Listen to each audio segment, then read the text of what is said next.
Buddy, Jay Hatch here, your sales guy at Whippy Mazda, and today I'm going to show you how you can set up your Mazda to give you maintenance reminders right from the car. Zoom. So guys, any Mazda with the Mazda Connect screen that you see here, you'll be able to set up maintenance reminders. You're going to go to the left where it says Applications.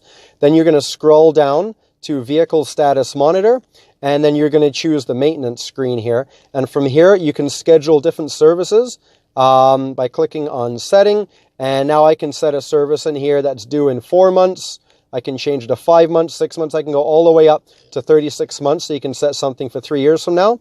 Or you can set it, if I go back in, I could also set it for kilometers. Oil changes on Mazdas are due every 6 months or 8,000 kilometers, whichever comes first. I can also reset that. If I go down here to tire rotation, I can do the same thing here. Click Setting, and then you can choose the kilometers that it's due then based on your driving. Oil changes, like I said, 6 months or 8,000 kilometers. And you can do all of that and reset it, and then in intervals, it'll come up and remind you for that. If you go here, warning guidance, anything that shows up in the warning light here will show up here. And if it's a wrench or a check engine light, that would show up. If it's a wrench, that means servicing. So if I go back to here, and let's go with an oil change, and let's set that to 1,000. You notice once I get to 1,000, it says service soon. And when I do that, there's a wrench that's popping up here, which tells me service is due.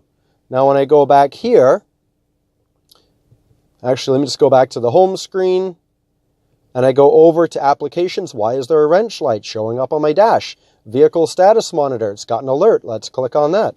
And now, if you go to Maintenance, there's that same wrench that we're seeing. So why is it telling us that? It's telling us that because an oil change is due in 1,000 kilometers, which gives you plenty of time to book your oil change at Whippy Mazda or any Mazda dealership that's close to you, or any warranty-approved oil change place. Obviously, you would like to have your business here, and you get that done. All right, guys, hope that helps, and I'll be doing more videos for you real soon. Keep zooming, and we'll see you at the dealership.